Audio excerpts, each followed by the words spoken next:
પરમ પૂજ્ય ગુરુજી, અહીં ઉપાશ્રયમાં ઉપસ્થિત પરમ પૂજ્ય મા સતીજી, ઉપસ્થિત મુમુક્ષુ ભાઈઓ અને બહેનો, આત્મસિદ્ધિ શાસ્ત્ર પારાયણ ક્રમાંક 6 સત્રનો આજથી આરંભ થાય છે. આ પારાયણ આપણા મંડળના ઉપક્રમે ઓક્ટોબર 2005થી શરૂ થયેલ છે. માર્ચ 2006 સુધીમાં 5 સત્ર પૂરા થયેલ છે. અનિવાર્ય સંજોગોને કારણે થોડો વધુ ગાળો માર્ચથી જૂન સુધીમાં થયેલ છે. આપણે ગાથા ક્રમાંક 25 સુધીની સફર પૂરી કરેલ છે.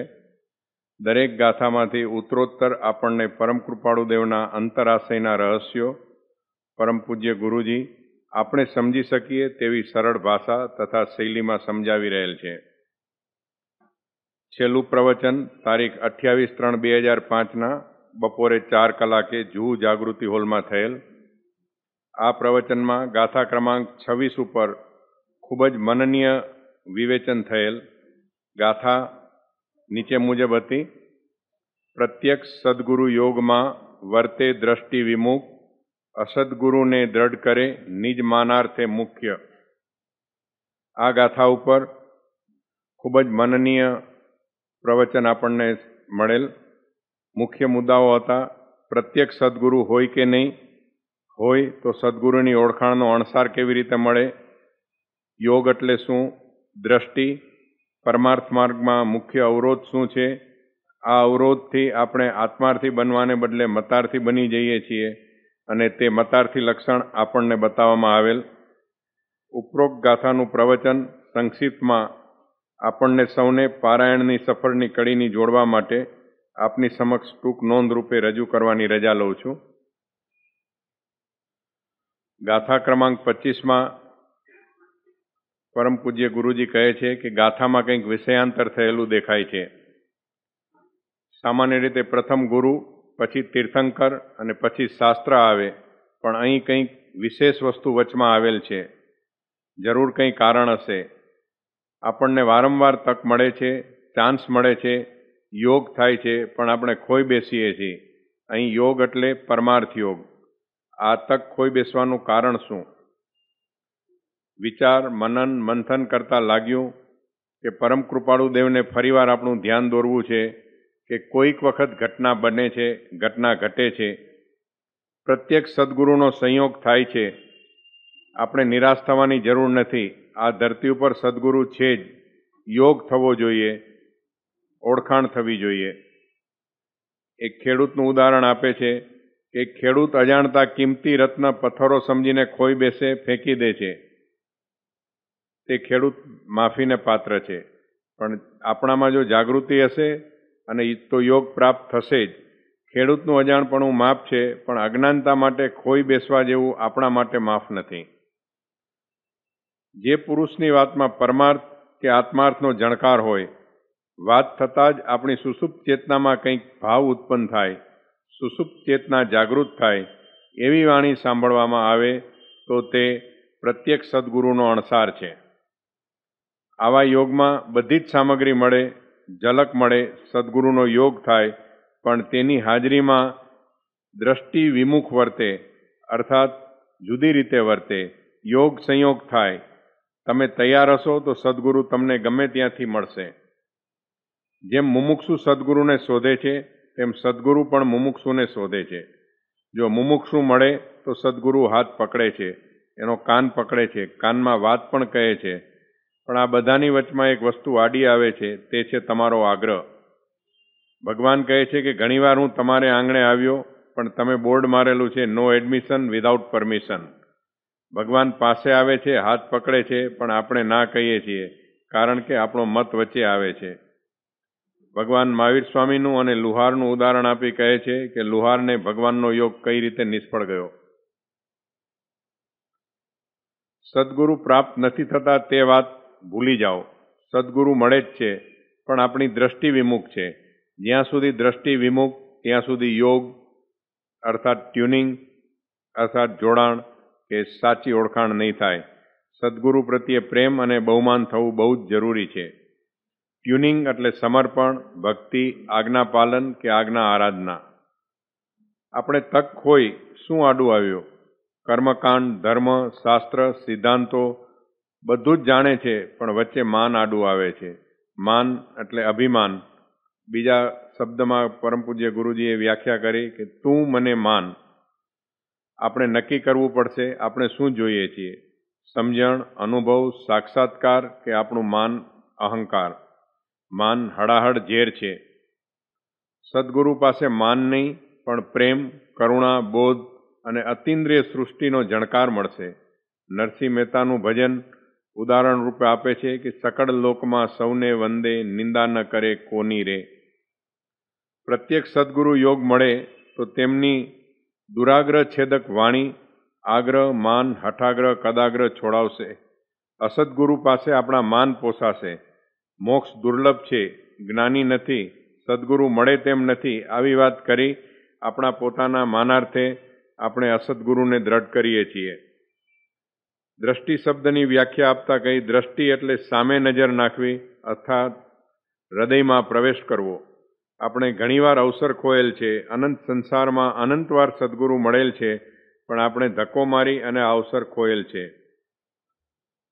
ધર્મનું તત્વ શાસ્ત્ર કે વાદ વિવાદમાં નથી, પણ જ્ઞાનીના હૃદયમાં છે. નવાઈની વાત છે કે યોગ નથી ત્યાં સુધી બરાબર, પણ આપણને જ્ઞાની મળ્યા અને તેનો યોગ થયા પછી પણ આપણે માનાર્થે જ્ઞાનીને ખોઈ બેસીએ છીએ અને આપણી તક ચાલી જાય છે. તીર્થંકરો ભગવાનની રિદ્ધિ સિદ્ધિ, અતિશય, સમોવસણ વગેરે કરતા કહે છે કે પ્રભુ અમને તમારી વિતરાગતા અદ્ભુત લાગે છે અને તે જ વંદનીય છે. સત્શાસ્ત્ર સાધક માટે અનિવાર્ય છે.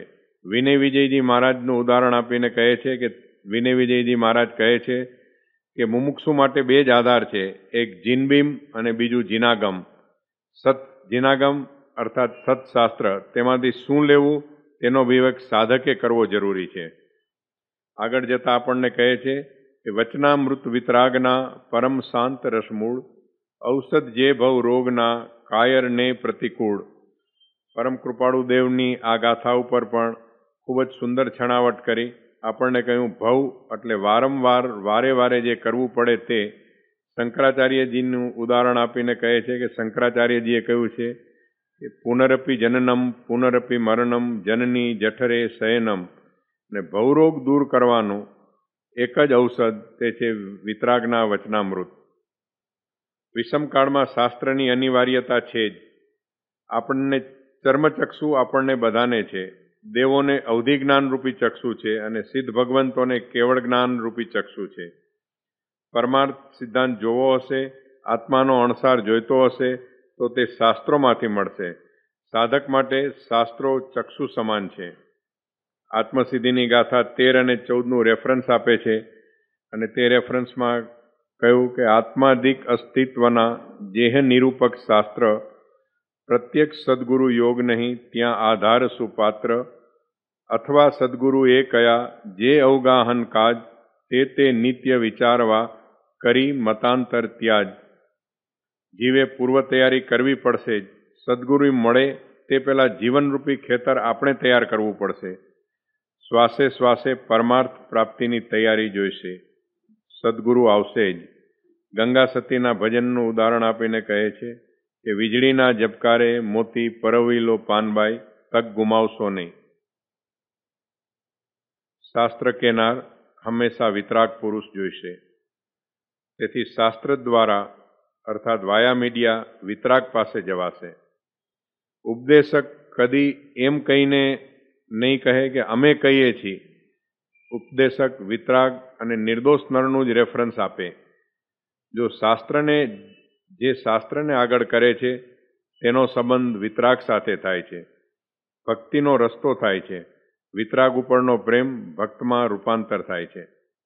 નજરે દેખાય તે પ્રત્યક્ષ વિજ્ઞાન સામગ્રી આપશે, પણ આત્મતત્વ અતિન્દ્રિય છે. તે જોવાનું, તેમાં પ્રવેશવાનું કામ સત્શાસ્ત્ર કરશે. પરમાર્થનો નિશ્ચય કરવા માટે શાસ્ત્ર દીવારૂપ છે. આપણા કાન ઉપર આત્માના શબ્દો પડ્યા તે ક્યાંથી આવ્યા? પરમ પૂજ્ય ગુરુજી કહે છે તે શાસ્ત્ર ઉપરથી જ આવેલ છે. 6 દ્રવ્ય, 9 તત્વ, 8 કર્મ, 14 ગુણ સ્થાનક, વ્યવહાર નહીં, નિશ્ચય નહીં, ઉપાદાન, નિમિત્ત, સમ્યક જ્ઞાન, દર્શન, ચારિત્ર, આ બધા જ શબ્દો શાસ્ત્રોની મૂડી છે. શાસ્ત્રો તો ભાવપૂર્વક માથે મૂકીને નાચવાનું છે. ઇન્દ્રિયોની પેલે પાર રહેલ છે તેને ગોતવા માટે શાસ્ત્રરૂપી દીવો અનિવાર્ય છે. આધાર શાસ્ત્રનો લઈ અને કદી પણ ઘૂસણખોરી કરવી નહીં. સર્વશાસ્ત્ર જે પણ કંઈ અભ્યાસ કરવાના છે અથવા સાંભળવાના છે તે જીવને નિર્વણ કરવા માટે કહેલ છે.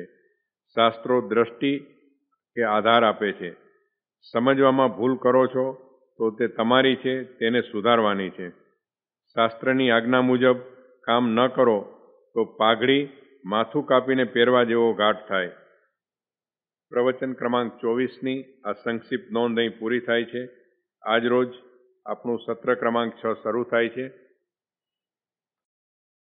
ગાથા ક્રમાંક 26 અત્યંત સંક્ષિપ્તમાં એનું વિહંગાવલોકન. અનેક જન્મોમાં આત્માએ વિવિધ પ્રકારની સાધનાઓ કરી. શાસ્ત્રો એમ કહ્યું છે કે સંસારમાં 4 ગતિઓમાં આપણે જઈને આવેલા છીએ. દેવ ગતિ અને મનુષ્ય ગતિ એ શુભનું પરિણામ છે. નરક ગતિ અને પશુ ગતિ એ અશુભનું પરિણામ. તો પાપ અને પુણ્ય આ બંને પરિબળો છે. પાપના પરિણામે દુર્ગતિ પ્રાપ્ત થાય અને પુણ્યના પરિણામે સદગતિ પ્રાપ્ત થાય. પણ પુણ્યનો બંધ જે થાય છે, પુણ્યનો બંધ જે થાય છે એ શુભ પ્રવૃત્તિથી થાય છે, શુભ કર્મથી થાય છે, સત્કર્મથી થાય છે, શુભ આચરણથી થાય છે, શુભ ભાવથી થાય છે. અને દુર્ગતિનો બંધ અશુભ કર્મથી, અશુભ ભાવથી, પાપથી, દુષ્કર્મથી થાય. આનો અર્થ એવો થયો કે સંસારમાં અનંતકાળથી છીએ. અનંતકાળના પરિભ્રમણમાં અનંતવાર 4 ગતિઓમાં જઈ આવ્યા છીએ. અશુભ પ્રવૃત્તિ પણ કરી છે અને શુભ પ્રવૃત્તિ પણ છે. માત્ર અશુભ પ્રવૃત્તિ કરી છે એવું નથી, શુભ પ્રવૃત્તિ પણ કરી. પણ કેવું તો એ છે કે અશુભ પ્રવૃત્તિનું પરિણામ તો આપણે જોયું, પણ શુભ પ્રવૃત્તિનું જે પરિણામ આવવું જોઈએ એ પરિણામ જીવનમાં આવતું નથી. શુભમાં અટકવાનું નથી. એટલા માટે 3 અવસ્થાઓ છે: અશુભ અવસ્થા, શુભ અવસ્થા અને શુદ્ધ અવસ્થા. વિશ્વના સાહિત્યમાં આ 3 વિભાજન નથી. જગતના ધર્મો બહુ વાત કરતા હશે તો પુણ્યની વાત કરતા. પરોપકાર પુણ્યાય પાપાય પ્રપીડનમ અષ્ટાદશ પુરાણાનામ વ્યાસસ્ય વચનત્વય. મહર્ષિ વ્યાસે એમ કહું, અમે 18 પુરાણો બનાવ્યા. એ 18 પુરાણનો સાર, એનો નિષ્કર્ષ, એનો નિચોડ તમે પૂછતા તો નિચોડ આ છે કે પરોપકારથી પુણ્ય થાય છે અને બીજાને પીડા આપવાથી પાપ. પુણ્યથી સદગતિ થાય છે અને પાપથી દુર્ગતિ થાય. સદગતિ વચ્ચે અને દુર્ગતિ વચ્ચે આપણે ફરતા આવ્યા છીએ.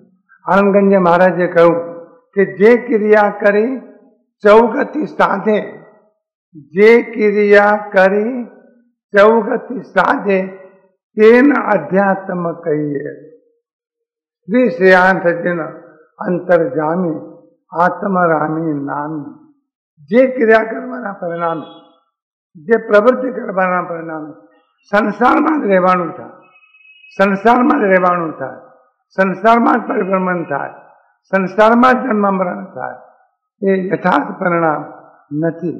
અને એટલા માટે એમ કહેવું છે કે અશુભ અને શુભ એના વચ્ચે ઝોલા ખાધા છે, પણ કૂદકો મારીને શુદ્ધમાં એ ગયો નથી અને શુદ્ધમાં ઠર્યો. ભૂલ પોતાને સમજવાની. આપણી ભૂલ ક્યાં થાય? ઘણી વખત આપણને એમ થાય કે આપણે કેટલી બધી સાધનાઓ કરીએ, વ્રત કરીએ છીએ, તપ કરીએ છીએ, યાત્રા કરીએ છીએ, શાસ્ત્રો વાંચીએ છીએ, સ્વાધ્યાય કરીએ છીએ, ધ્યાન કરીએ છીએ, ઘણું થઈ ગયું, આટલું બધું કરીએ છીએ. પણ બધું જ કરવાના પરિણામ શું આવે? અને એ પરિણામ એ લાભવું છે કે નિજ સ્વરૂપ જે ક્રિયા સાધે તે અધ્યાત્મમાં લઈએ રે. એક વાત બાકી રહી જાય છે, અશુભમાં ગયા, શુભમાં પણ ગયા, પણ જે પોતાનું નિજ સ્વરૂપ, જે પોતાનું શુદ્ધ સ્વરૂપ, જે પોતાનું અસલ સ્વરૂપ, જે પોતાનું સનાતન સ્વરૂપ, જે પોતાનું વાસ્તવિક સ્વરૂપ, એનું ટચ થયું નથી, એનો સ્પર્શ થયો નથી, એનો અનુભવ થયો. આવા અનુભવને, આવા સ્પર્શને શાસ્ત્રીય પરિભાષામાં સમ્યક દર્શન. સમ્યક દર્શન એટલે આત્માનો સ્પર્શ, સમ્યક દર્શન એટલે આત્માનો અનુભવ, સમ્યક દર્શન એટલે સ્વરૂપની અનુભૂતિ, સમ્યક દર્શન સર્વ સ્વરૂપનો રણકાર અંદરથી આવે એ સમ્યક દર્શન છે. સમ્યક દર્શનની અનુભૂતિ થઈ નથી. અશુભ અને શુભમાં આપણે રહ્યા, અને એ પલટો જે ખાધો નથી, એ પરિવર્તન જે આવ્યું નથી, એ કૂદકો જે મારી શક્યા નથી, એ જંપ લગાવી શક્યા નથી, અને શુભને વટાવીને શુદ્ધમાં જવું જોઈએ એ ઘટના જે ઘટી શકી નથી, એનું કારણ સદગુરુનો યોગ થયો. બહુ મજાની વાત છે. ઘટના તમારામાં ઘટશે, પરિણામ તમારામાં આવશે, અનુભવ તમને થશે, આત્મદર્શન તમને થશે, આત્મ સાક્ષાત્કાર તમને થશે, આત્માનુભૂતિ તમને થશે. પણ જ્યારે થશે ત્યારે બહારમાં પ્રત્યક્ષ સદગુરુની હાજરી અનિવાર્ય. અને શાસ્ત્રો તો એમ કહે છે કે સદગુરુ કંઈ કરતા નથી, પણ હાજર હોય, અને માત્ર હાજરી મહત્વનું કામ કરે. આ વરસાદ પડ્યો, નિરાશ થઈ હશે, ચાલો બફારો ઓછો થયો, ગરમી ઓછી થઈ, હાશકારો થયો હશે. વરસાદ બહારમાં, હાશકારો તમારા, ઘટના બહાર, આનંદ તમારામાં. ઘટના બહાર ઘટે છે, પણ એ ઘટના ઘટતી વખતે એક પરમ તત્વની હાજરી અનિવાર્ય છે. અને એટલા જ માટે તમામ ધર્મોમાં, તમામ શાસ્ત્રોમાં, તમામ સિદ્ધાંતોમાં સૌથી વધારે મહત્વ કોઈનો પણ જો હોય તો સદગુરુનું છે, સત્પુરુષનું છે, જ્ઞાની પુરુષ. અને એ જ્ઞાની પુરુષ, એ સદગુરુ, એ સત્પુરુષ. એટલા માટે સત્પુરુષ કહીએ છીએ કે આ ઇન્દ્રિયો દ્વારા જે કંઈ દેખાય છે એ વિજ્ઞાન સ્પષ્ટ કરી આપે. વિજ્ઞાનની ક્ષમતા છે. વિજ્ઞાને એટલું બધું પૃથ્થકરણ કર્યું છે કે છેક પરમાણુનું વિભાજન વિજ્ઞાને કર્યું. ઇલેક્ટ્રોન, પ્રોટોન, ન્યુટ્રોન, એને મધ્યમાં એની પ્રદક્ષિણા, વિદ્યુત, ઉર્જા, શક્તિ, સામર્થ. વિજ્ઞાને ઓછું પૃથ્થકરણ નથી કર્યું. વિજ્ઞાને આખા પૂતગલને, મૂળ તો વિજ્ઞાનનું કામ પૂતગલ ઉપર થાય છે, આત્મા પર થતું નથી. મૂળ કામ વિજ્ઞાન જે કરે છે એ પૂતગલ ઉપર કરે છે. એટમ બોમ્બ હોય કે અણુ બોમ્બ હોય કે હાઇડ્રોજન બોમ્બ હોય કે એનર્જી હોય કે વિદ્યુત હોય, જે કંઈ પણ છે એ બધું જ કામ પૂતગલ ઉપર થાય છે. પૂતગલને વટાવીને પેલી પણ રહેલું તત્વ એ વિજ્ઞાનના પકડમાં આવતું નથી. વિજ્ઞાન એક કામ કરી શકે છે, એમ કહી શકે છે અમારી લેબોરેટરીમાં આ ટેસ્ટમાં જે ના આવે અમે એને માનવા તૈયાર નથી. ના કહેતા નથી, પણ લેબોરેટરીમાં આવવું જોઈએ. તમારો આત્મા લેબોરેટરીમાં આવવો જોઈએ. ત્યાં પૃથ્થકરણ થવું જોઈએ, ત્યાં એનાલિસિસ થવું જોઈએ, ત્યાં વિશ્લેષણ થવું જોઈએ, ત્યાં પ્રત્યક્ષ થવું જોઈએ. એક હદ છે વિજ્ઞાનની પેલી પાર જે તત્વ રહ્યું છે ત્યાં વિજ્ઞાન જઈ શકતું નથી. વિજ્ઞાન છે, વિજ્ઞાન મહત્વનું. આ બધું શોભા વિજ્ઞાનની, આ લાઇટો, આ પંખા, આ એસી, આ પ્લેનમાં ઉડવું, આ ગાડીઓમાં ફરવું, આ બધી કૃપા વિજ્ઞાનની છે. વિજ્ઞાન આટલું બધું આપ્યું, અને વિજ્ઞાન તમારા સ્થૂળ દુઃખો દૂર કરી શકે, સ્થૂળ પ્રતિકૂળતાઓ દૂર કરી શકે, પણ અમૃતની અનુભૂતિ વિજ્ઞાન કરાવે.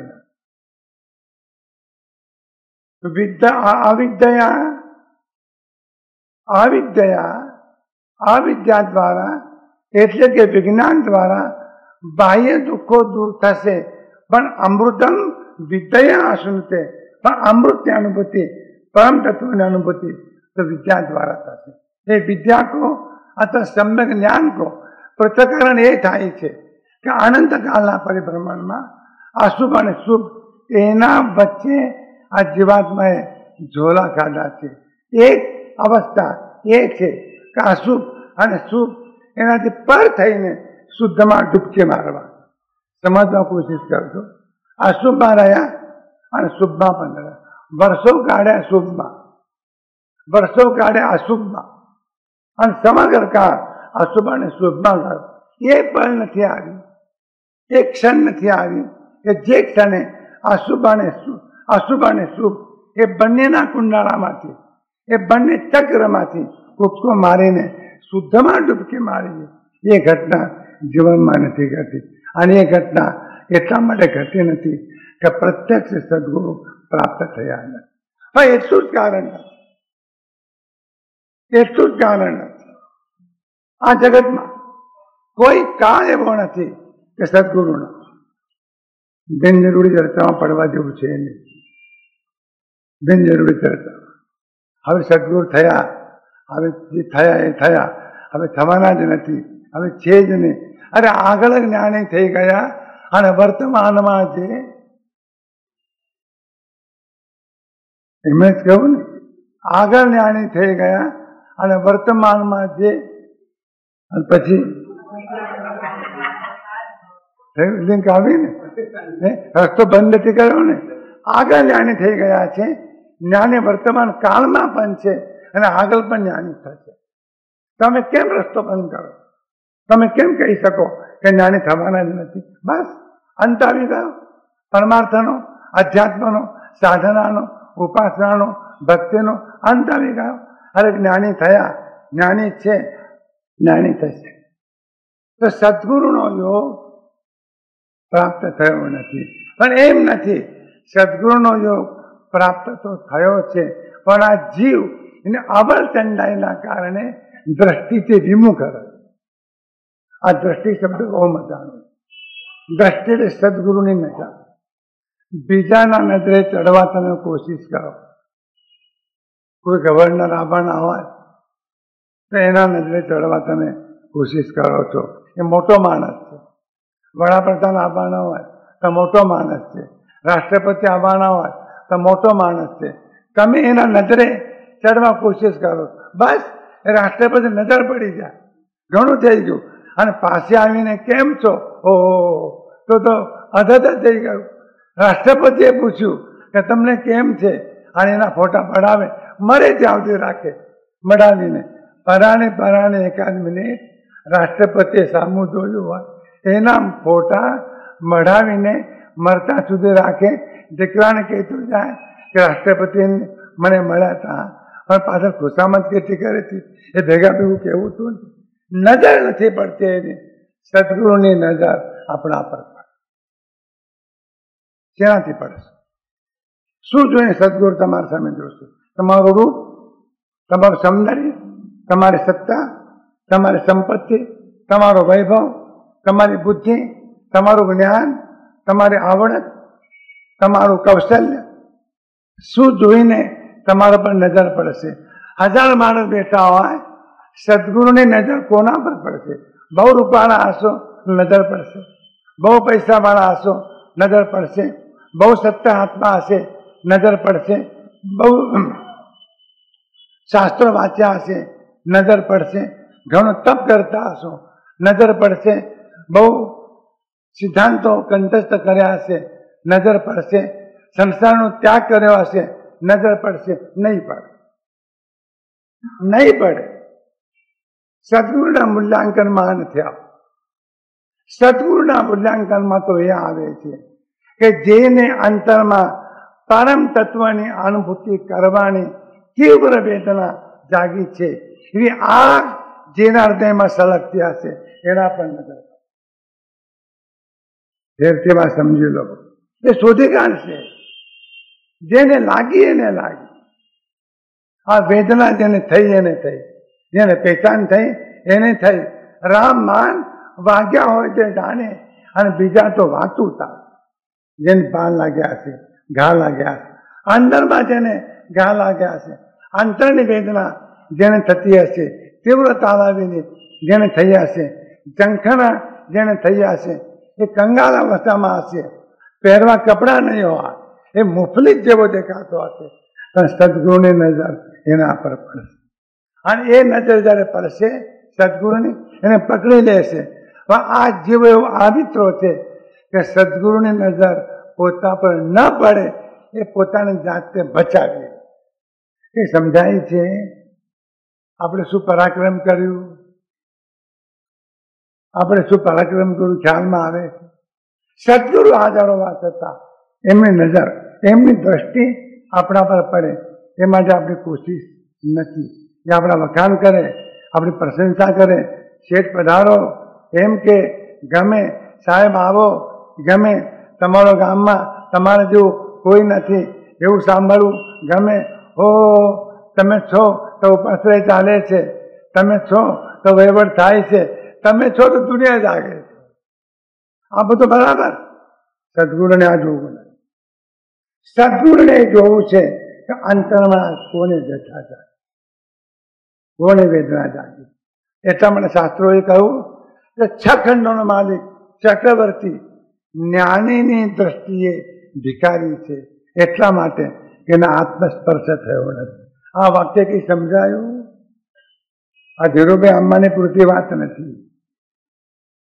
6 ખંડોનો માલિક ચક્રવર્તી, આખી સંપત્તિ જેની પાસે છે, પણ સમ્ય દર્શનથી રહી જો હોય તો એમને દરિદ્ર કહ્યો. અને દરિદ્રમાં દરિદ્ર વ્યક્તિ હોય તેનામાં સમ્ય દર્શન જો હોય તેને જગતનો સૌથી માન ધનવાન. જે માન પુણ્યાને ભગવાન મહાવીરના પાસે સમસ્તરમાં હતું, એ સ્થાન હતું. પુણ્ય શ્રાવક હતો. શ્રેણિક મહારાજાના તોલે, પુણ્યના તોલે શ્રેણિક મહારાજાના. એટલા માટે શ્રેણિક મહારાજાને સલાહ આપી. શ્રેણિક મહારાજાએ પૂછ્યું કે પ્રભુ, આપ મારા માટે નાથ છો અને આપ એમ કહો છો કે મેં મારા જીવનમાં જે ભૂલો કરી છે અજ્ઞાન અવસ્થામાં, એના કારણે મારે નરકમાં જવું પડશે. કોઈ ઉપાય નહીં, કોઈ ઉપાય નહીં, કોઈ જાદુ નહીં, કોઈ પ્રભાવ નહીં, કોઈ સામર્થ્ય નહીં, કોઈ શક્તિ નહીં, તે બચાવી ન શકો. શું કહેવું? ભગવાન મહાવીર એક રસ્તો છે, 2-4 રસ્તા બતાવ્યા. એક રસ્તો છે, પુણ્ય શ્રાવકની એક સામાયિક તું જો લઈ લે વેચાથી તો તને નરકમાં જવું ન પડે. કેટલો સસ્તો શોધો. પુણ્ય શ્રાવકની એક સામાયિક. અને ગયો પુણ્યની પાસે, કયું એક સામાયિક વેચાતી લેવી છે, તમને કોને મોકલ્યા? તો ભગવાનમાં આવી. એમને પૂછો એ સામાયિકની કિંમત તે શું થાય, મને પૂછવાની જરૂર છે. પુણ્યની એક સામાયિક આ ઊંચાઈ ધરાવે, કારણ એની પાસે એ દરિદ્ર હતો, ધનહીન હતો, અંદરની સમૃદ્ધિ, અંદરની ચેતના હતી, અંદરનું બળ હતું, અંદરનું સામર્થ્ય હતું. અને એ બંધ તાળા ઉઘાડવાની ચાવી સદગુરુ આપે.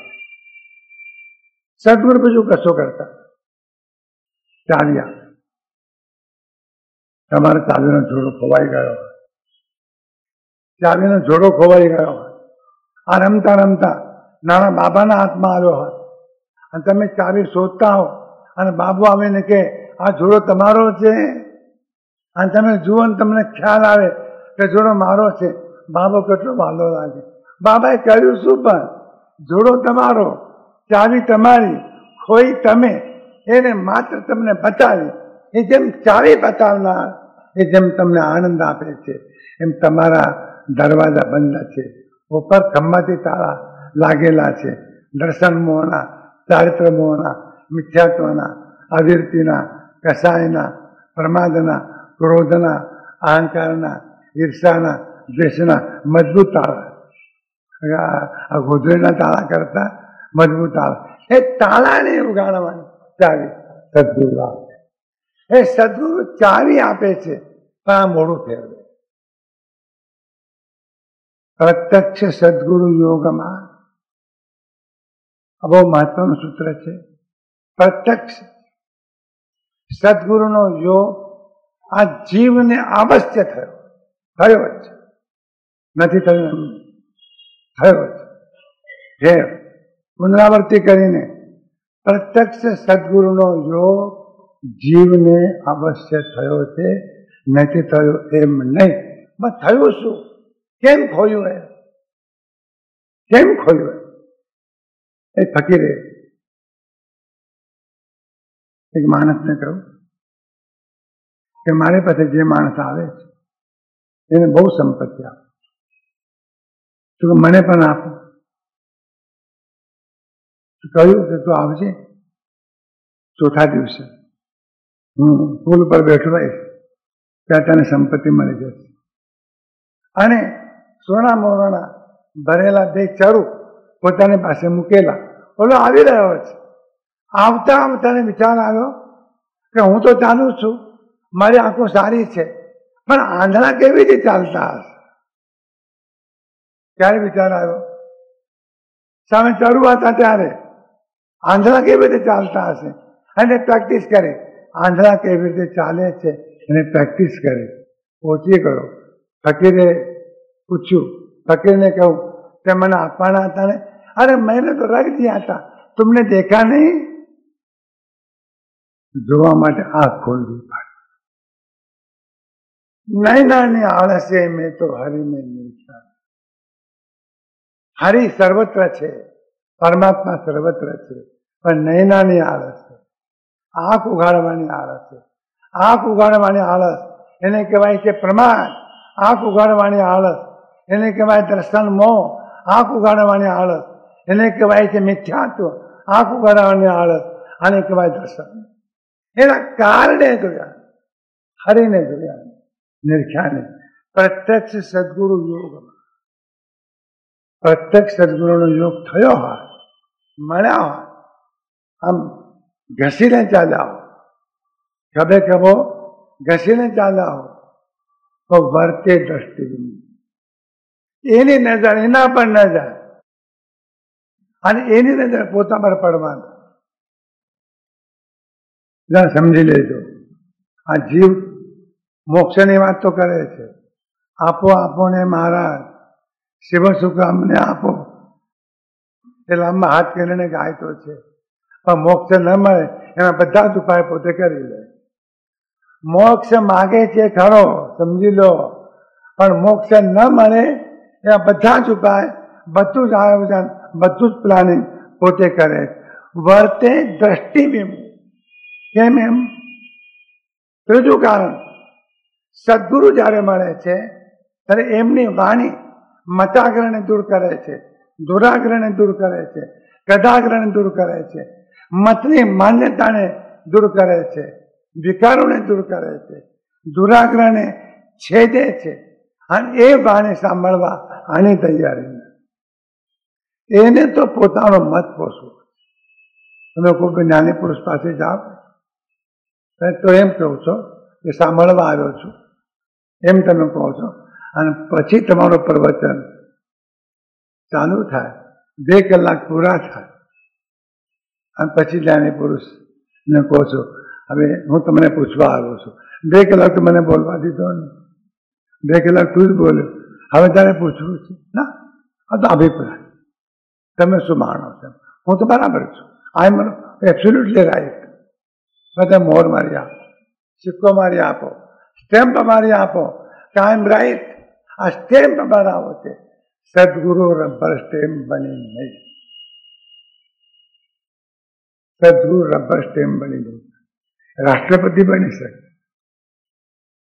સદગુરુ નહીં બની. એ તમારા આગ્રહ માટે, તમારું અજ્ઞાન માટે, તમારું મિથ્યાત્વ માટે, તમારી પકડ માટે, તમારી માન્યતા માટે, તમારું દુરાગ્રહ માટે એવી એની વાણી હશે. એટલા માટે એમ કહું કે શિયાળની વાત સાંભળવી ગમશે, પણ સિંહની ગર્જના સાંભળવી આપણને નહીં. તો દુરાગ્રહ આદિ છેદક શબ્દ વાપર્યો, દુરાગ્રહ આદિ છેદક. આ જીવની કમનસીબી એ છે કે પોતે જ્યાં જ્યાં ગયો ત્યાં ત્યાં પોતાના આગ્રહો લઈને ગયો, પણ એકલા આગ્રહ નહીં, દુરાગ્રહ લઈને ગયો.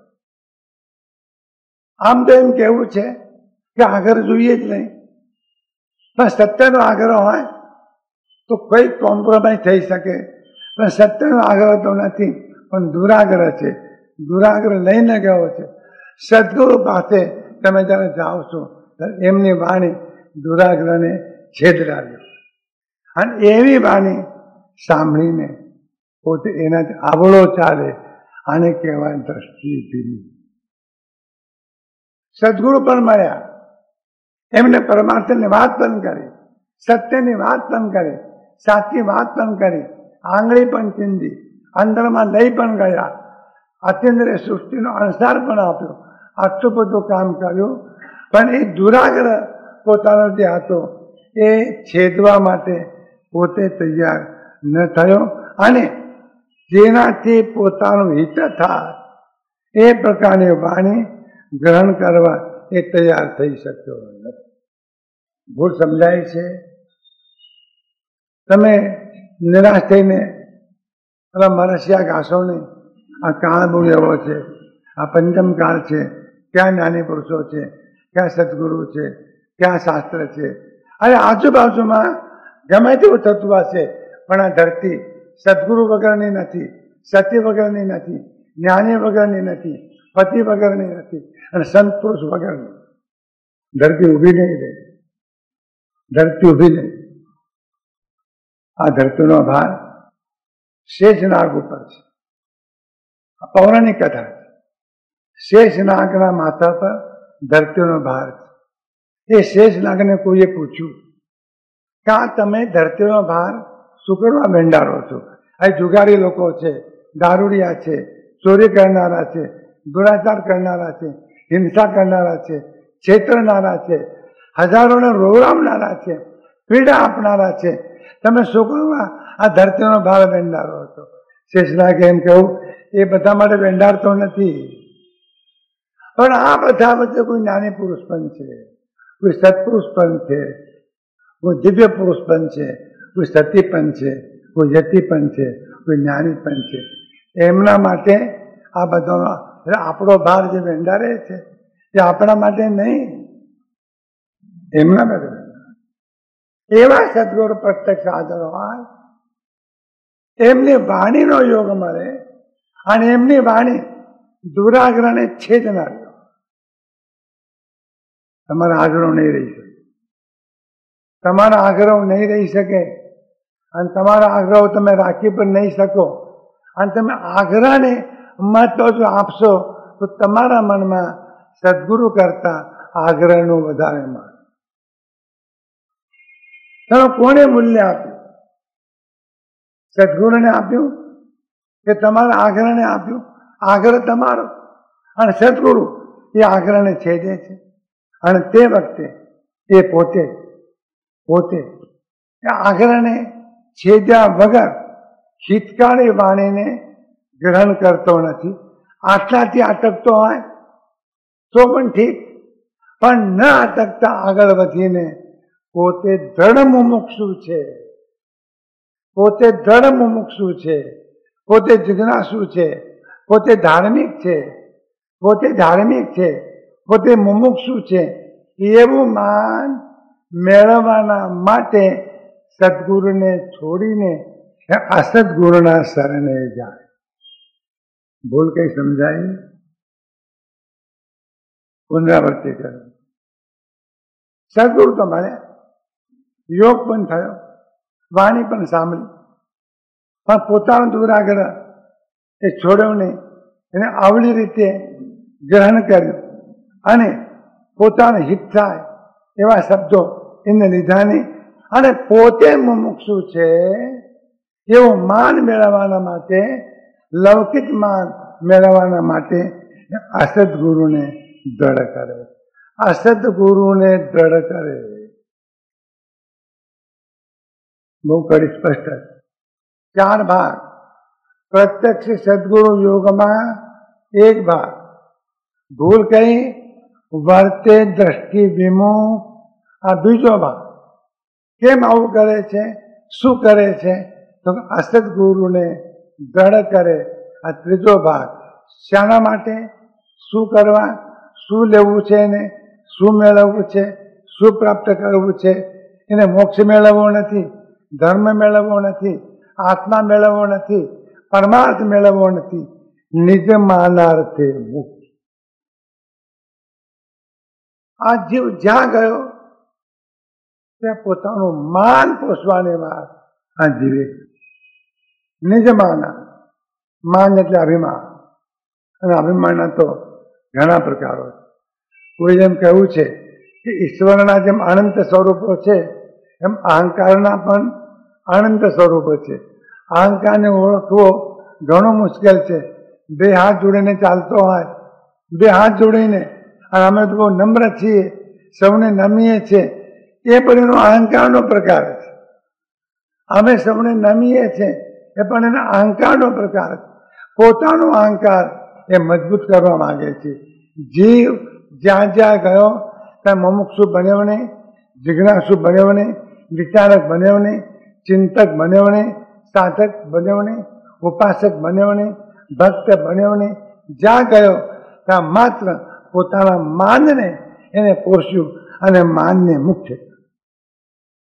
ભૂલ સમજાય છે? આ બધાનો ઉપયોગ નિજ માન આવે. અને પોતાનું માન પોસાતું જો હોય અને એ માન સદગુરુ પોષતા ન હોય, એ માન સત્પુરુષ પોષતા ન હોય, તો પોતાનું માન જે પોષે અને પોતાને જે મહત્વ આપે, પોતાનો અહંકાર જે પુષ્ટ કરે, એવું પાત્ર આ જીવાત્મા શોધી કાઢે છે. અને એ પાત્ર છે અસત. એના પ્રત્યે ભક્તિ થાય, એના પ્રત્યે પ્રેમ થાય, એને આજ્ઞાનું પાલન થાય. ઉઘાડ્યા કે જગતમાં જુઓ શું ચાલે છે. ઉઘાડ્યા ટીકા ટિપ્પણી કર્યા વગર જુઓ આજુબાજુમાં શું ચાલે છે. કોઈના દોષ કાઢ્યા વગર જુઓ कि अंदर और बाहर क्या होता है, भीतर क्या होता है और बाहर क्या होता है. खरी घटना जीवનમાં ઘટતી જ નથી. જ્યાં જાય છે ત્યાં નિજ માનાર્થે પોતાનું માન મુખ્યપણે મેળવવાને અર્થે શું કરે છે? અસદગુરુના સમીપે જઈને, અસદગુરુના પાસે જઈને એમના પ્રત્યે પોતાની વિશેષ શ્રદ્ધા છે અને પોતાની વિશેષ ભક્તિ છે એવું જણાવે છે. એક તો અસદગુરુ અને અસદગુરુ પ્રત્યે પોતાની દ્રઢ શ્રદ્ધા છે એવું બતાવે છે. અને આ બતાવવાના પરિણામે આત્મા પોતા માટે પરમાર્થના દરવાજા બંધ કરે. પંચમ કાળમાં મોક્ષ ન મળે, આ ચર્ચા કરવાની જરૂર નથી. જેટલું ભારે એટલું તો મેળવું. આગળ આવવાનું છું વર્ણન મુમુક્ષુ કેવો હોય. અને શાસ્ત્રોમાં તો કેવું છે કે આ કાળમાં, આ વિકરાળ કાળમાં, આ કઈ કાળમાં આ જીવાત્મા પુરુષાર્થ જો કરે તો 7મા ગુણસ્થાનક સુધીમાં જઈ શકે. સાહેબ, આટલી વાત તો જ્ઞાનીએ કહી, આટલી વાત તો શાસ્ત્રોએ કહી છે.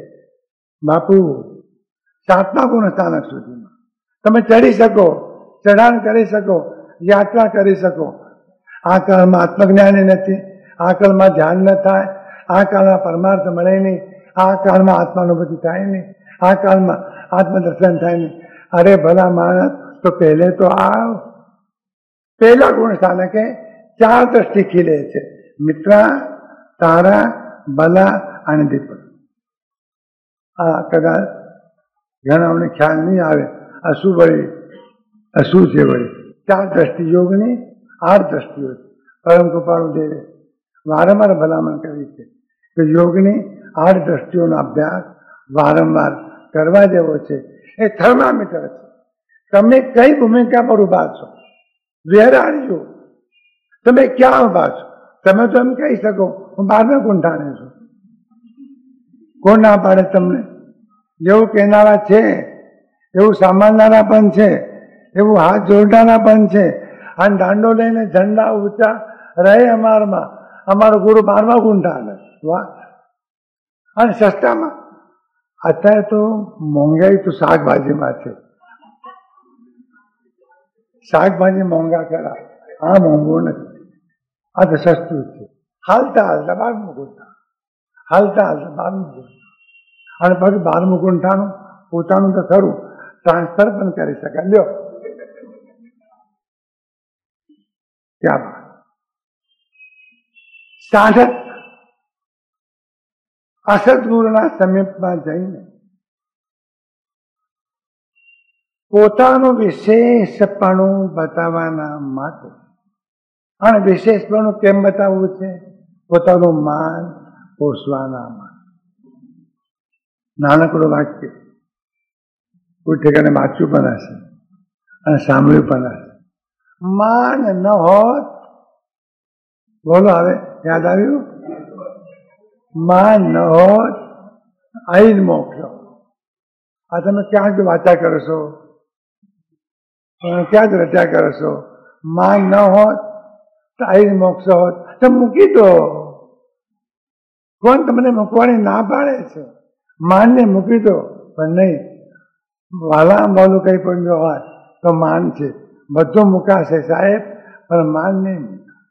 અમને માન આપો તો તમારે અમારે મેળ પડશે, પણ જો માન ના આપો તમારે અમારે મેળ પડશે નહીં. સદગુરુ સાથે મુશ્કેલી આ પડે.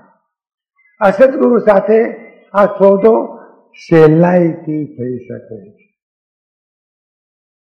અસદગુરુની સાથે આ સોદો સહેલાઈથી થઈ.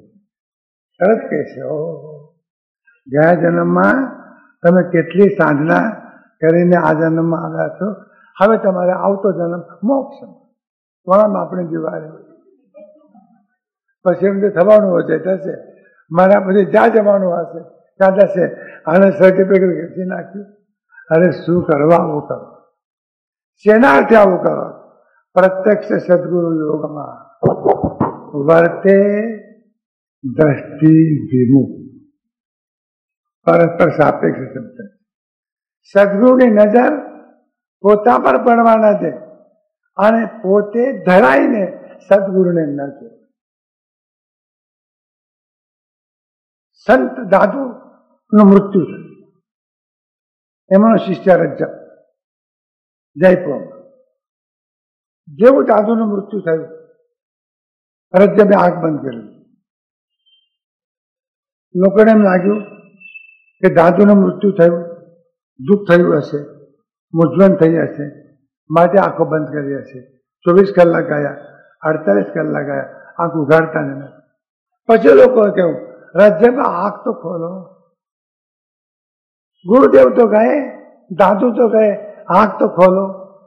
રજ્જબે કહ્યું, હવે આંખ નહીં. ક્યું ક્યું નહીં ખુલે? જેને જોવાના માટે આંખ હતી એ ધરતી ઉપર રહ્યા.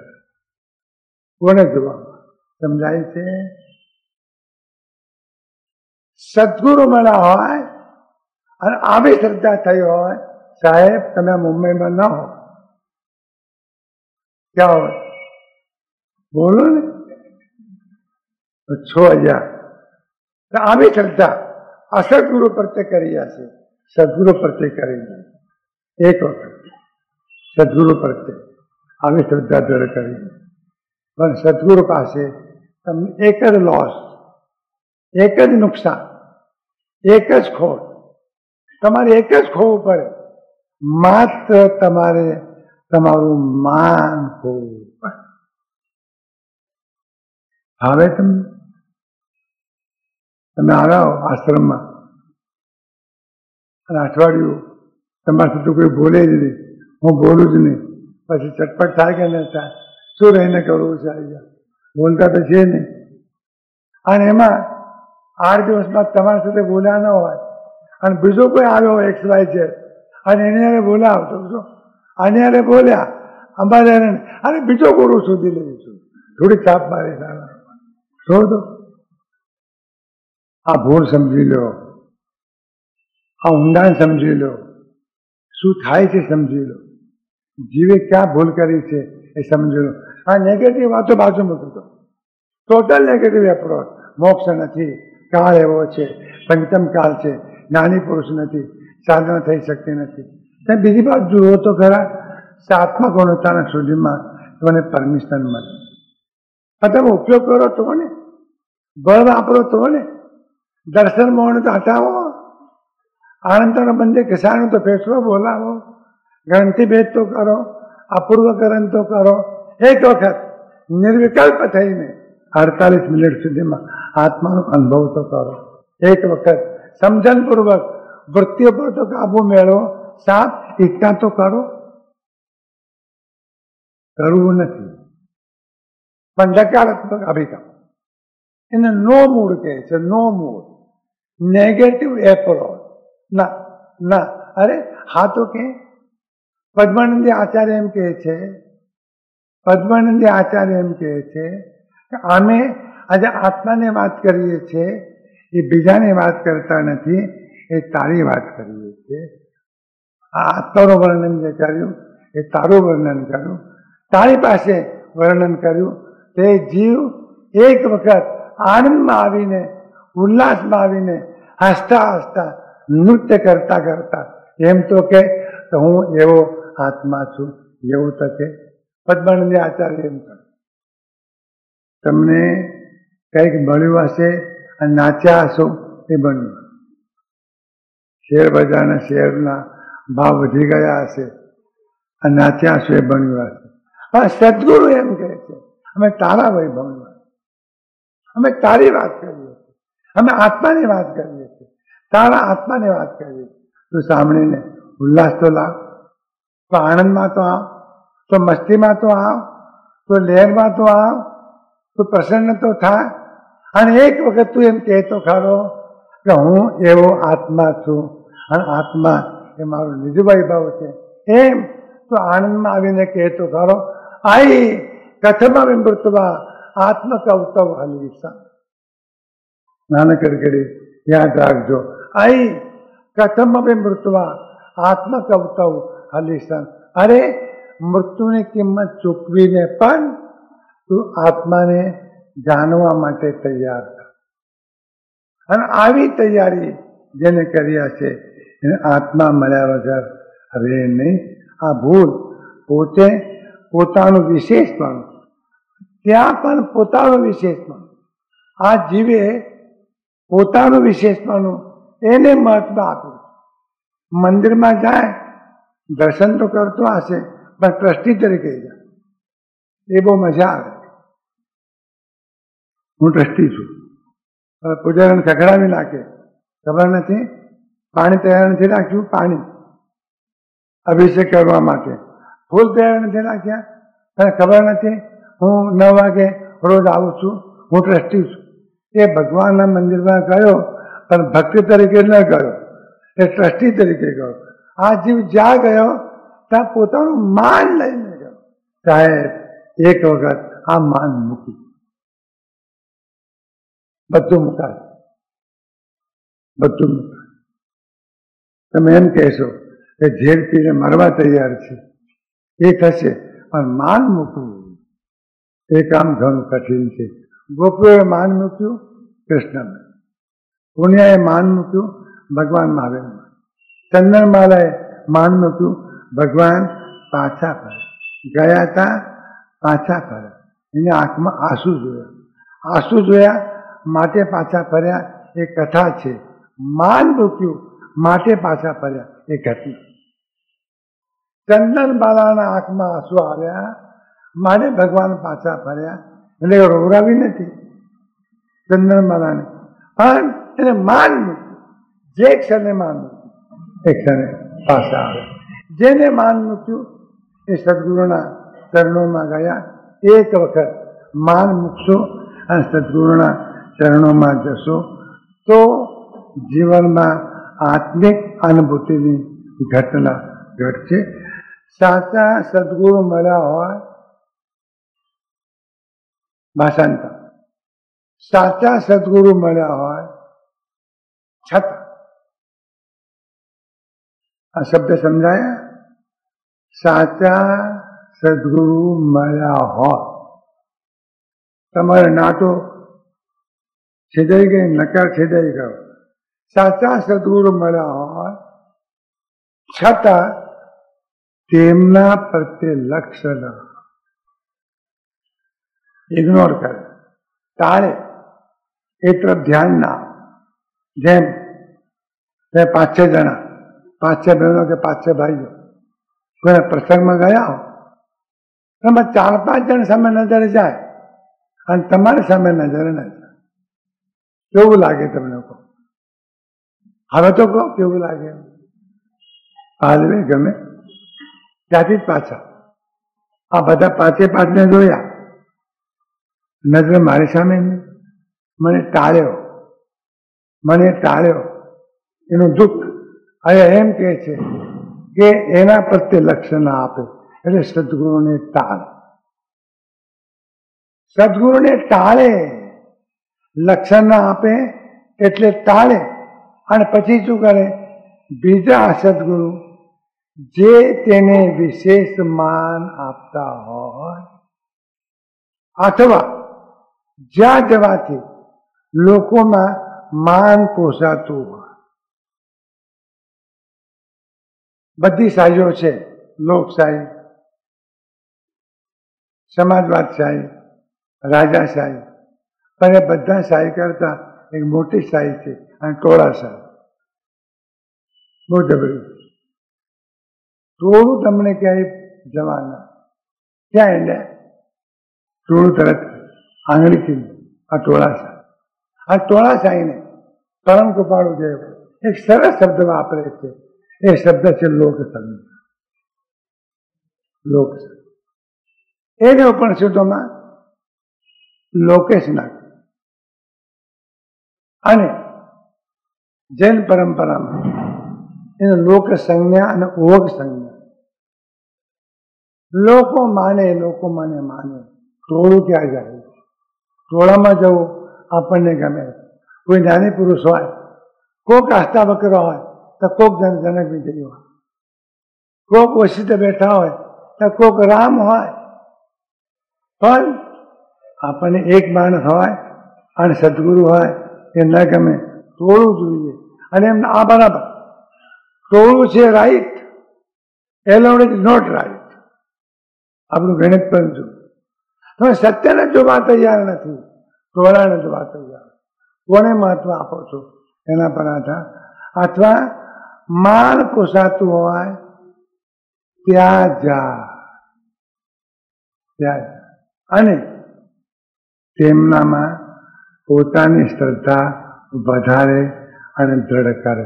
આનો અર્થ એવો થયો કે શ્રદ્ધા જેવી કિંમતી ચીજ, આ બહુ કિંમતી ચીજ. ભગવાન આવીને કહ્યું છે કે માનુષત્તમ સ્વીશ્રદ્ધા સંગમમ ને વીર્યમ. આ મનુષ્યત્વ વાળું દુર્લભ અને શ્રદ્ધા પ્રાપ્ત થવી પણ દુર્લભ. શ્રદ્ધા તો દ્વાર છે. એ શ્રદ્ધાની મૂડી જેના ચરણોમાં અર્પણ થવી જોઈએ, એના ચરણોમાં અર્પણ ન થતા જેના ચરણોમાં અર્પણ ન થવી જોઈએ ત્યાં આ જીવે અર્પણ કરી છે. આ મોટો ખોટનો ધંધો જીવે કર્યો. એમનામાં શ્રદ્ધા અને મજબૂત કરે. અસદગુરુને મજબૂત કરે, અસદગુરુ શિષ્યને મજબૂત કરે અને શિષ્ય અસદગुरु ने मजबूत कर. गुरु लोभी शिष्य लालचू और दोनों खेले डाव और तरे नहीं तारे नहीं जैसी पत्थर. આ મોટો ખેલ દુનિયામાં ચાલે, મોટો ખેલ. આ ખેલમાંથી બહાર નીકળવું, આ ટોળામાંથી બહાર નીકળવું અને કોક જ્ઞાનીના શરણે જવું, કોક જ્ઞાનીના ચરણ પકડવા, કોક જ્ઞાનીના ચરણે માથું મૂકવું, કોક જ્ઞાનીના ચરણે શ્રદ્ધાનું ફૂલ અર્પણ કરવું. કઠિનમાં કઠિન વાત. અને એક વખત આવું શ્રદ્ધાનું ફૂલ કોઈ સદગુરુના ચરણને અર્પણ જો કરો છો, મોક્ષ માગવાની જરૂર નહીં, મોક્ષ હાથળીમાં. આ સૂત્ર પૂરું થાય. આ ભૂલ.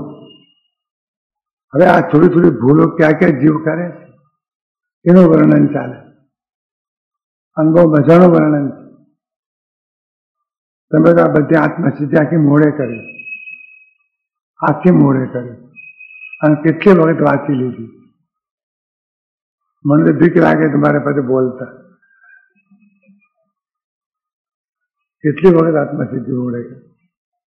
क्या क्या जीवनी भूल थी, એને સદગુરુમાં કેવી ભૂલ કરી, અસદગુરુમાં કેવી ભૂલ કરી, અને તીર્થંકરનું સ્વરૂપ સમજવામાં કેવી ભૂલ કરી. આવતીકાલે સતશાસ્ત્રને સમજવામાં જીવ કેવી ભૂલ કરે છે. સતશાસ્ત્ર બસ સમજવામાં ભૂલ. શાસ્ત્ર બોલતું હોત તો સારું, બોલતું હોત ને તો સારું. અમુક શાસ્ત્ર વાંચતા હો, આત્મસિદ્ધિ વાંચતા હો, અર્થ ખોટો કરતા હો અને એકદમ બોલવા લાગે, હે ખોટો અર્થ કરે છે, ઘણું સારું. શાસ્ત્ર બોલતું નથી, પણ જે બોલે છે એની વાત તમારે સાંભળવી નથી. ત્યાંથી મેળ પડે કહો. શાસ્ત્ર બોલતું નથી અને જૂતો પુરુષ જે બોલે છે એની વાત તમારે સાંભળવી નથી. બે વાતો થઈ ને. શાસ્ત્ર પણ તમારા કામનું નહીં અને જીવતો બોલનાર પુરુષ પણ. એનો અર્થ એ થયો તમે આ બધાને ઘોળીને પી જાઓ છો. જરા સરળ બોલો, જરા સરળ. સતશાસ્ત્રો છે એના માટે,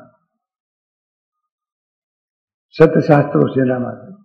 શાસ્ત્રો છે તમામ પ્રકારનું વર્ણન આવે, પણ શાસ્ત્રનો હેતુ આ નથી.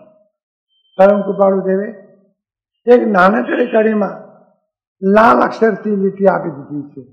આ શાસ્ત્ર સર્વ કયા વિશેષે જીવ કરવા નિર્મળ.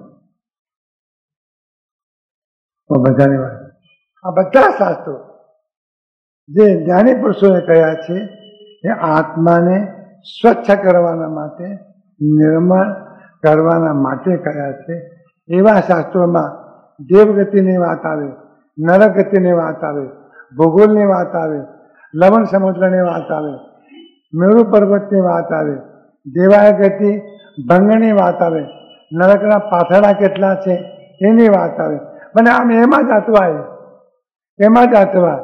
એટલા માટે શાસ્ત્રો નથી, એ તો આનુષંગિક વર્ણન છે.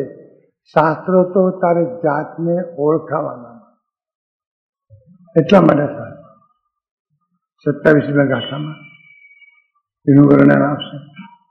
28મી ગાથામાં આપણી આખી સાધના પાયામાંથી ક્યાં ભૂલ થાય છે એની વાત આવશે. 29મી ગાથામાં આ જીવ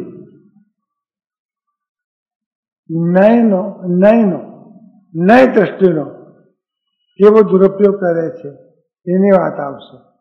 અને 30મી ગાથામાં જ્ઞાન દશા પામતો નથી અને સાધનો છૂટી જાય છે અને બધીથી રખડે છે એની વાત આવશે. અને પછી મુમુક્ષુની વાતનો પ્રારંભ. દર્શન મોહનો પ્રબળ વેગ છે એ મતાર્થ. દર્શન મોહનો પ્રબળ વેગ જ્યાં છે એ મતાર્થ. દર્શન મોહ મંદ પડ્યું છે, મોડું પડ્યું છે, એનું જોર ઘટ્યું છે, ત્યાં જે અવસ્થા આવે છે એ મુમુક્ષુ. અને દર્શન મોહનો ઉપશમ આ ક્ષય થાય એનું નામ સમ્યક દ્રષ્ટિ. 3 પાત્રો, મતાર્થી, મુમુક્ષુ અને સમ્યક દ્રષ્ટિ. આ મુમુક્ષુ શબ્દ અહીં ઉમેરાય. આત્મસિદ્ધિમાં મુમુક્ષુ શબ્દ પ્રવેશ કરે. પહેલા વાત મતાર્થીની કરે, એટલા માટે કરે કે ઇન પ્રેઝન્ટ આપણી હાલત કેવી એની વાત. અને પછી મુમુક્ષુની વાત કરી, કેવા આપણે થવું જોઈએ. અને પછી આત્માના સદપદની વાત કરી, એ સમ્યક દર્શનની વાત. સમ્યક દર્શન, મુમુક્ષુતા અને મતાર્થતા, આ ત્રણેય બાબતોને બરાબર સમજી લઈએ. મતાર્થી મટવું છે, મુમુક્ષુ બનવું છે અને સમ્યક દ્રષ્ટિ થઈને મરવું. નક્કી જ છે ને. આ જીવનમાં સમ્યક દર્શન પ્રાપ્ત કરીને જ મરવું. એવી હામ કેળવો કે મૃત્યુને પણ કહી શકાય દોસ્ત ઉભો રહે, મારે આ મૃત્યુવાળું બાકી છે અને મારે પીવું. એવી હિંમત, એવું સાહસ જીવનમાં જોઈએ. આ સૂત્રો ક્રમે વિચારીશું બહુ ધ્યાનથી. પ્રેમથી તો સાંભળો જ છો, પણ બહુ ધ્યાનથી. વિચાર કરીને. અને વચમાં કે લાવશો ને, તમારો ખજાનો, તમારી પાસે ઘણો મોટો ખજાનો, માહિતીઓનો મોટો ભંડાર છે. કેટલાય શાસ્ત્રો પટ પટ પટ પટ આમ તમે બોલી જાઓ છો, પણ એને શાસ્ત્રમાં એક શબ્દ છે સુખ પાઠી. સુખ એટલે પોપટ. પોપટ જેમ પાઠ કરે એમ સુખ પાઠ. પોપટ પણ રામ રામ બોલે. અને કોઈ શીખવાડે ને તો પોપટ પણ રામ રામ બોલે. પણ પોપટને પૂછો રામ કોણ હે, એને ખબર નથી. આ સુખ પાઠી કહેવાય. શાસ્ત્રો માત્ર વાંચવાથી કામ નહીં આવે. શાસ્ત્રો જેને ઓળખાવાના માટે છે, અને જેને ઓળખવાના માટે છે એને ઓળખે, એને પહેચાન. જેમ દૂધમાંથી દહીં કરો અને દહીંનું વલોણું કરો, હવે માખણ તારવો, છાશને પડતી બહુ, તો છાશ આપવાની, બધાઓને છાશ આપવાની, બરાબર. માખણ તો પોતા પાસે રાખવા, પોતે ખાઈ જવાનું, છાશ આપવાની. એમ શબ્દો એ છાશ છાશ જવાની. અને તત્વજ્ઞાન એ માખણ છે. એવું અમૃત જીવનમાં પ્રાપ્ત કરવું છે. તો આ 3 અને 4 ગાથાઓ છે. 32 ગાથા સુધી અત્યંત મહત્વના સૂત્રો આમાં છે. જીવની સૂક્ષ્મ ભૂલો ક્યાં ક્યાં થાય? માન્યતાની ભૂલ, સમજણની ભૂલ, શ્રદ્ધાની ભૂલ, સ્વીકારની ભૂલ ક્યાં ક્યાં જીવની થાય છે એનું વિશેષ વર્ણન કર્યું. પછી એમ કહે છે કે જુઓ, આ અમે લક્ષણો જે કયા એ મતારથી ના કયા. 33મી ગાથામાં સમિંગપ કરતી વખતે, ઉપસંહાર કરતી વખતે એમ કહે છે કે મતાર્થીના લક્ષણો કયા. અમે શા માટે કયા? તો કે મતાર્થ જાવા કાળ. મતાર્થી મટી જાઓ અને મતાર્થી તમને મુક્ત થાવ એના માટે આ લક્ષણ કયા. અને હવે અમે આત્માર્થીના લક્ષણો કહેવાનો પ્રારંભ કરીએ. તો 2 પાત્રો રહ્યા, એક મતાર્થી અને એક આત્માર્થી. આખું જગત 2 ખાનામાં, એક ખાનું મતાર્થીનું અને એક ખાનું આત્માર્થીનું. તમે કયા ખાનામાં છો નક્કી તમારે કરવું. અમારે કેવું જો હા, તમે હાથ જોડીને તમને કહીએ, વિનંતીપૂર્વક કહીએ કે મતાર્થીના ખાનામાં જો હો તો વહેલા સજાગ થઈને અને ભલા થઈને આત્માર્થીના ખાનામાં તમે દાખલ થઈ જાઓ, સામેલ થઈ જાઓ. ત્યાં લખાવી દો એ ખાનામાં તમે આવી જશો. અને આત્માર્થીના ખાનામાં આવશો તો પછી આત્માના શતપથ બરાબર સમજાશે. ત્યાં સુધીમાં સુખપાઠ થશે. આત્માર્થીને શતપદનો બોધ થશે. આત્મા છે, આત્મા નિત્ય છે, આત્મા કર્મનો કર્તા છે, આત્મા કર્મનો ભોગતા છે, મોક્ષ છે, મોક્ષનો ઉપાય છે. આ શબ્દો નથી, સૂત્રો નથી, આ સમ્યક દર્શનના સ્થાનકો. શાસ્ત્રોમાં કહેવું છે કે સમ્યક દર્શન ક્યાં ક્યાં રહે છે? સત સ્થાનક સંક્ષેપમાં. અને સત દર્શન પણ આ 6 સ્થાનકો છે. કોને રહેવાના? સંકિતને રહેવાના. સંકિતને જો તપાસવું હોય, શોધવું હોય તો ક્યાં શોધશો? આ 6 સ્થાનકોમાં શોધશો. કોણ શોધશે? આત્માર્થી. ક્યારે શોધશે? મતાર્થી મળશે ત્યારે. ક્યારે મળશે? મતાર્થી કેવો હોય એ જાણશે ત્યારે. તો મતાર્થીને જાણીએ, મતાર્થીને મટીએ, આત્માર્થી બનીએ, સતસ્થાનકમાં આત્માને શોધીએ અને એક વખતે આત્માનું અમૃતપાન જીવનમાં કરી લઈએ. ધન્યવાદ. અથવા ધીરજપૂર્વક સાંભળ્યું એ માટે ધન્યવાદ. દરેકના અંતઃકરણમાં રહેલા પરમાત્માને પ્રેમપૂર્વક નમસ્કાર. ટાઈમ 9 થી 10 તમને અનુકૂળતા રહે એટલા માટે. બધું પતાવીને તમે નિરાશ આવી શકો એટલા માટે. અને એક ઝોકું પણ કહી શકો, પણ કાન સાંભળતા રાખજો. આ અલૌકિક વાતો છે, આ અદ્ભુત વાતો છે. વારે વારે આ સાંભળવા નહીં મળે. અને એક વખત આ બેસાડી લો. પાઠ ખરો કરેલો. એમ છોકરાને કહો છો ને, ગણિતનો દાખલો જો ભૂલ કરીશ તો નહીં ચાલે, બરાબર કર. જેમ ગણિતનો દાખલો છોકરા પાસે બરાબર કરાવો છો, એમ આ તમારી પાસે પણ મતાર્થીના અને આત્માર્થીના દાખલા બરાબર ખરું કરાવવા છે. બરાબર થઈ જશે તો જરૂર આ જીવનો માર્ગ પ્રાપ્ત થશે. 2 મિનિટ. Oh, 2 મિનિટનો મૌન.